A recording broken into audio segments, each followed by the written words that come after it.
everyone, how are you all of you? I hope you are doing well. So today we will start our chapter number 13 in social studies and our chapter name is United Nations. So let's get started our chapter.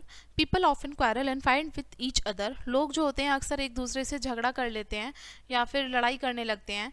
Some countries also fight and wage wars with each other.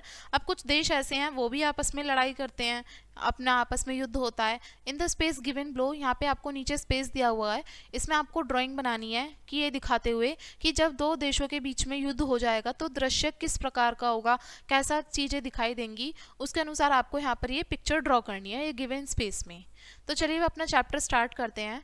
The United Nations, UN, United Nations जो होता है उसको UN बोल देते हैं.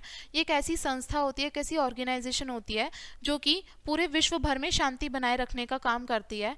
The United Nations was first used by Franklin D Roosevelt, the then president of United States of America.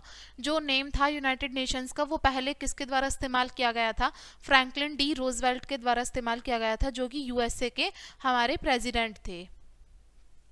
Formation of the UN. अब ये UN जो था इसके स्थापना कैसे हुई? द फर्स्ट वर्ल्ड वॉर, जो हमारा प्रथम विश्व युद्ध था जो कि 1914 से लेकर के 1918 तक हुआ था, और जो द्वितीय विश्व युद्ध था जो 1939 से 1945 तक हुआ था, इसमें बहुत सारा डिस्ट्रक्शन हुआ था, बहुत नुकसान हुआ था. मिलियंस की संख्या में विमेन, मैन और चिल्ड्रन ने अपना जीवन खो दिया था और बहुत सारे लोग काफ़ी बेघर हो गए थे. और जो बहुत सारे देशों की जो अर्थव्यवस्था थी, इकोनॉमी थी, वो भी बर्बाद हो गई थी, क्योंकि बहुत सारे उसमें मात्रा में जो पैसा था वो बर्बाद हो गया था इन युद्ध में. All this cause suffering to millions of people all over the world. अब ये जो हुआ था, सफरिंग बहुत सारे लोगों द्वारा की गई थी. अब पूरे लोगों में, पूरे विश्व भर में इसको काफ़ी सफ़र करना पड़ा था. अब यहाँ पर समझते हैं. Many countries realise that wars were not a solution to many problems. बहुत सारे देशों को यह एहसास हुआ, ये उन्होंने रियलाइज करा कि जो युद्ध हैं ये किसी एक समस्या का समाधान नहीं होते. It should be avoided at any cost. इसको हमें मतलब डिनाई करना चाहिए, युद्ध ना हो ऐसा ही कुछ करना चाहिए, किसी भी कीमत पर युद्ध तो करना ही नहीं है. These countries felt that an organisation should be form to stop such wars in future. अब कुछ देश ऐसे थे, उन्होंने महसूस किया कि एक ऐसी संस्था बनाई जानी चाहिए जिसका मतलब फ्यूचर में ये काम हो कि युद्ध को रोकने का ही काम हो, इस तरीके के युद्ध ना हो. The league of Nations was form after the first world war. और जो ये नेशंस के जो लीग थे वो कब बने थे? फर्स्ट वर्ल्ड वॉर के बाद में. It could be not prevent another world wide. लेकिन ये जो थे हमारा दूसरा जो युद्ध हुआ था उसको रोकने में बहुत ज़्यादा सक्षम नहीं हुए. After the second world war another organisation was form.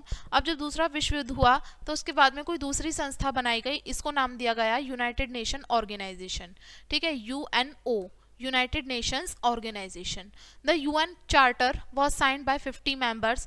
ये जो यूएन चार्टर था इसको 50 सदस्यों के द्वारा साइन किया गया था, जिसमें भारत भी उसमें एक सदस्य था. ऑन 24 अक्टूबर 1945 में इसको साइन किया गया था सैन फ्रांसिस्को, जो कि यूएसए में है. The day is observe as the United Nation day every year. और इस दिन को हर साल यूनाइटेड नेशन डे के रूप में सेलिब्रेट किया जाता है. Today nearly 200 country are part of this organisation. और आज के समय में लगभग 200 देश इस संस्था का हिस्सा है. Objectives of the USA. अब इनका उद्देश्य क्या है? अब यूएन के जो मेन ऑब्जेक्टिव्स हैं वो हैं पूरे देश भर में शांति बनाए रखना, जो राष्ट्र हैं उनके बीच में मैत्रीपूर्वक जो रिश्ते हैं उनको बनाए रखना. The cooperation is solving economic, social and humanitarian problems on an international level. यानी कि अंतर्राष्ट्रीय स्तर पर जो भी हमारी ह्यूमैनिटेरियन प्रॉब्लम्स हैं, सोशल प्रॉब्लम्स हैं, इकोनॉमिक प्रॉब्लम्स हैं, उनको सॉल्व करना और मतलब सद्भावना बनाए रखना. Respect for human right and freedom. और जो हमारे मानव अधिकार हैं, जो आज़ादी हैं, उनका रेस्पेक्ट करना, ये सभी इसके काम हैं. The UN neither make laws nor imposes tax. ना ही इसमें कोई नियम कानून बनाया जाता, ना ही कोई टैक्सेस लगाए जाते. ये एक ऐसा स्थान है जहाँ पर जो हमारे इश्यूज होते हैं उनको डिस्कस किया जाता है और उनका जो सॉल्यूशन है उन पे काम किया जाता है. Any country that is committed to peace and accept the goal of the UN charter and became its member. कोई भी देश जो है जो शांति स्थापित करना चाहती है और जो यूएन चार्टर के जो गोल्स हैं उनको एक्सेप्ट करती है, वो इसका सदस्य बन सकती है देश. The member country of the UN try to solve international problem and work together to improve the condition of the poor, homeless and other weaker sections of the society. अब इस UN WTO के जो हमारे members हैं, member countries हैं, वो कोशिश करती हैं हमारे जो अंतर्राष्ट्रीय मुद्दे हैं उसको सुलझाने के लिए एक साथ मिलकर काम करती हैं ये सभी देश, जिससे कि जो गरीब, बेसहारा और जो दूसरे सेक्शंस हैं हमारे पूरे कंट्री के, उस पर काम किया जा सके। इस पर हमारी सारी मतलब बात होती है, सॉल्यूशन ढूंढा जाता है। They help people to fight against poverty and disability, यानी कि ये हेल्प करता है लोगों को गरीबी के खिलाफ या फिर जो असक्षमता है उनके खिलाफ लड़ने में मदद करता है। Goodwill ambassador are appointed by the UN to spread awareness of its aim. अब जो गुडविल एम्बेसडर होते हैं वो अपॉइंट किए जाते हैं UN के द्वारा, जो कि उनका जो एम है उसको चारों तरफ फैला सकें। अब बात करते हैं organs of the UN। The following major organ have been set up to help fulfil the main aim of the UN organisation, यानी कि UN ऑर्गेनाइजेशन के जो मेन एम है उनको फुलफिल करने के लिए एक सेटअप तैयार किया गया है। तो ये उसके कुछ मेजर ऑर्गन्स हैं। पहला है the general assembly, security conceal, the economic and social conceal, ट्रस्टशिप conceal, the international conceal, the international court of justice, the secretariat. ठीक है, ये इसके ऑर्गन्स हैं, यानी कि इन स्तर पे ये लोग काम करते हैं। द जनरल असेंबली के बारे में समझते हैं। जहाँ जनरल असेंबली ये जो है UN का मेन बॉडी है, मेन बॉडी इसको कहा जा सकता है। ये बिल्कुल हमारे देश के पार्लियामेंट के जैसे है। Each member country has 1 vote in general assembly. अब जितने भी सारे इसके मेंबर होते हैं, सदस्य देश होते हैं, उन सभी के पास में अपनी एक वोट होती है जनरल असेंबली में वोट करने के लिए। 1 session every year is held by the general assembly under its president और सेक्रेटरी जनरल। और हर एक जो सेशन होता है हर साल में, उसमें जनरल असेंबली में वो हर साल होता है, जिसमें कि किसके अंडर होता है ये, जो कि वहाँ के प्रेसिडेंट या फिर सेक्रेटरी जनरल होते हैं उनके under.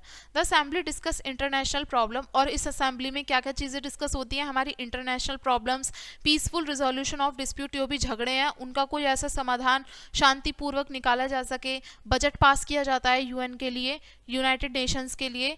Collect report of the UN, और जो यूनाइटेड नेशंस हैं उनकी रिपोर्ट कलेक्ट करी जाती है। और जो नॉन परमानेंटली मेंबर्स हैं सिक्योरिटी कंसील के, उनको अपॉइंट किया जाता है। ठीक है, तो इस तरीके के काम हमारे सारे सेशंस में पूरे होते हैं। अब बात करते हैं सिक्योरिटी कंसील के बारे में। सिक्योरिटी कंसील जो है ये जिम्मेदार होती है अंतर्राष्ट्रीय शांति बनाए रखने के लिए, सुरक्षा के लिए, और जो झगड़े होते हैं राष्ट्रों के बीच में उनको सेटल करने के लिए। लगभग इस सिक्योरिटी कंसील के 15 सदस्य होते हैं, जिसमें कि 5 परमानेंट सदस्य होते हैं और 10 हमारे अस्थायी सदस्य होते हैं। The United kingdom, China, France, Russia and United states, ये इसके परमानेंट मेंबर्स हैं। और नॉन परमानेंट मेंबर्स हैं जिनको जनरल असेंबली सेलेक्ट करती है 2 साल के टर्म के लिए, 2 साल के लिए। परमानेंट मेंबर्स के पास में वीटो पावर भी होती है। इसका मतलब ये है कि अगर एक सिंगल मेंबर अपने किसी डिसीजन से मतलब मुकर जाता है, मना कर देता है, तो जो डिसीजन है वो ज़्यादा प्रभावी नहीं होगा। The security conceal look into disagreement between country. और ये जो सिक्योरिटी कंसील है, जो भी हमारे डिसएग्रीमेंट होते हैं कंट्रीज़ के बीच में, उनको सजेस्ट करती है कि मतलब इसको शांतिपूर्वक उसको समाधान लाया जा सके। और जो कंट्रीज़ हैं जो बाउंड हैं इनके डिसीजंस को फॉलो करने के लिए, जो कि सिक्योरिटी कंसील के द्वारा बनाए जाते हैं। इकोनॉमिक और सोशल कंसील, जिसको ECOSOC कहा जाता है। United has created a network of agency to help the poor. United Nations ने एक एजेंसीज का एक नेटवर्क क्रिएट किया हुआ है, जो कि जो गरीब होते हैं, बीमार होते हैं और जो बिना पढ़े लिखे होते हैं, अनपढ़ होते हैं, उनकी हेल्प करने के लिए। और ये जो एजेंसीज हैं ये इकोनॉमिक और सोशल कंसील के अंडर में काम करती हैं। दे लुक आफ्टर इशूज़, यानी कि ये क्या क्या चीज़ें देखती हैं, इशूज़ जैसे कि हमारे ह्यूमन राइट, मानव अधिकार हो गए, और जो हमारी वुमेन की जो इक्वालिटी है वो सभी हो गए, और हमारा व्यापार ठीक तरीके से हो रहा है नहीं हो रहा है, इन सभी चीज़ों को देखता है इकोनॉमिक एंड सोशल कंसील। अब बात करते हैं ट्रस्टीशिप कंसील की। Trusteeship council was establish to look after 11 regions of the world called trust. अब देखिए, जो ट्रस्टीशिप कंसील है उसको एस्टेब्लिश इसलिए किया गया था कि जो हमारे पूरे वर्ल्ड के 11 रीजन्स हैं, 11 क्षेत्र हैं जिनको ट्रस्ट किया कहा जाता है, विच वर नॉट इंडिपेंडेंट देन, यानी कि जो उस समय पे इंडिपेंडेंट नहीं थे उनको देखरेख के लिए बनाया गया था। Now all of them has became independent, लेकिन अब जो बाकी बचे हुए 11 क्षेत्र थे पूरे विश्व भर के वो सभी आज़ाद हैं आज के समय पे। Trusteeship conceal is not functional anymore, तो इस वजह से अब ये मतलब ज़्यादा काम का रहा नहीं है। बात करते हैं सेक्रेटरीट की। Secretariat carries out to the day to day work of United Nation. इसमें जो हमारे पूरे दिन भर के जो काम होते हैं उन सभी को ले जाया जाता है। It also look after the policy and programme laid down by the another organs of the UN. अब यूएन के जो भी सारे अनदर ऑर्गन्स हैं उसमें जितने भी सारे पॉलिसीज एंड प्रोग्राम्स होते हैं उन सभी की देखरेख हमारी सेक्रेटरीट के अंडर ही होती है। सेक्रेटरी जनरल जो होता है वो सेक्रेटरीट का हेड माना जाता है। अब बात करते हैं इंटरनेशनल कोर्ट ऑफ जस्टिस, जिसको आईसीजे कहा जाता है। आईसीजे जो है ये लीगल कोर्ट होता है यूनाइटेड नेशन का।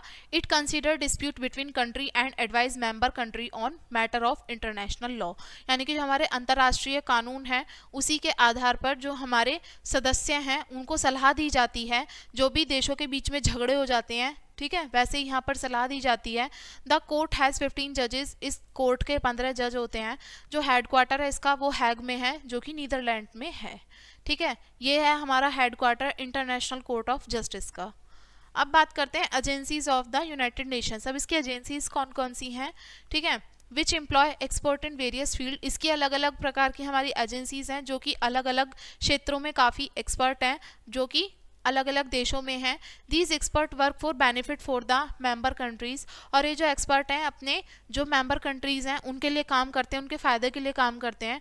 जो स्पेशल एजेंसीज़ हैं वो यूनाइटेड नेशंस के जो ऑब्जेक्टिव हैं उनको भी सपोर्ट करते हैं।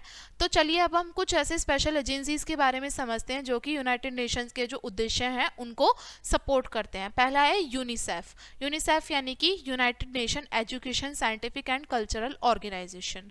ये जो है 1946 में सेटअप किया गया था। इसका प्राइम फोकस ये है जो बच्चों की जो जीवन का जो स्तर है उसको इम्प्रूव करना, उसको हम बेहतरी ला सकें उसमें, बल्कि चारों तरफ जागरूकता फैला करके किसके बारे में, हेल्थ और एजुकेशन के बारे में, जो बच्चे हैं उनका जीवन स्तर में सुधार लाया जा सके। ये इसका हमारा मुख्य उद्देश्य था।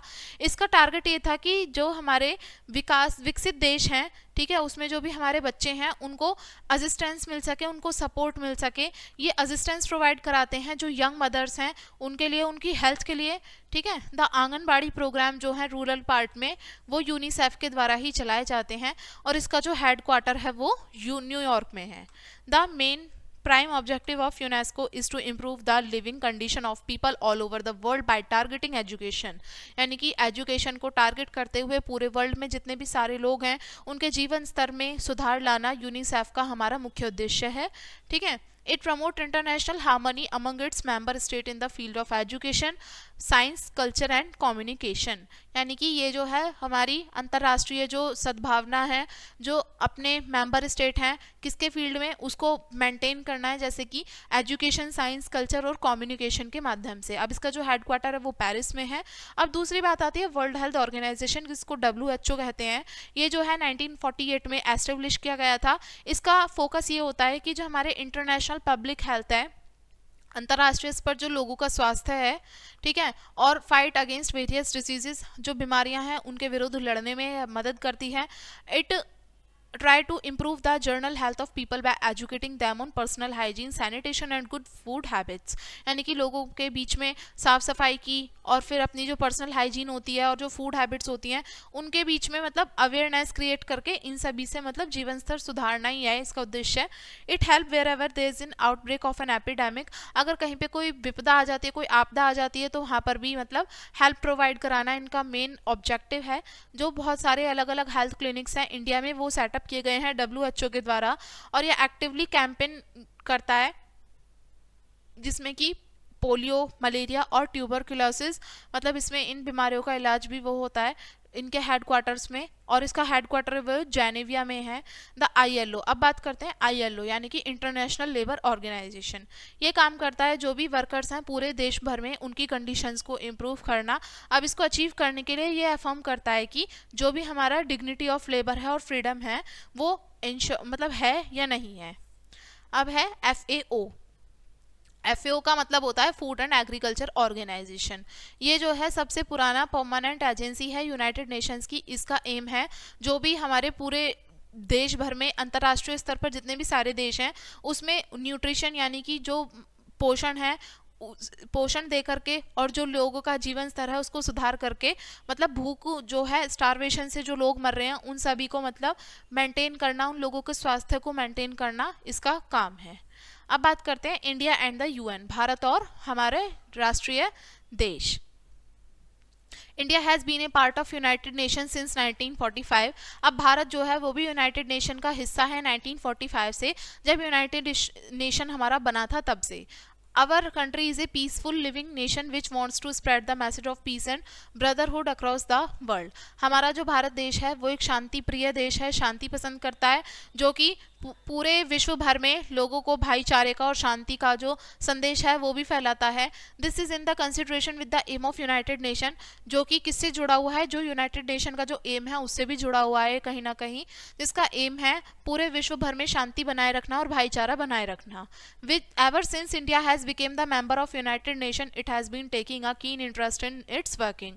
अब जब से जो भारत है वो यूनाइटेड नेशन का मेंबर बना है, अब उसमें काफ़ी जो है मतलब काम करने में भी काफ़ी इसमें वो आने लगा है, बहुत अच्छे से अपना काम भी कर रहा है अपना। Whenever required it has given useful suggestion to help to solve a number of problems. और जब ज़रूरत भी होती है तो हमारा इंडिया जो है वो काफ़ी सजेशंस भी देता है प्रॉब्लम्स को सॉल्व करने के लिए।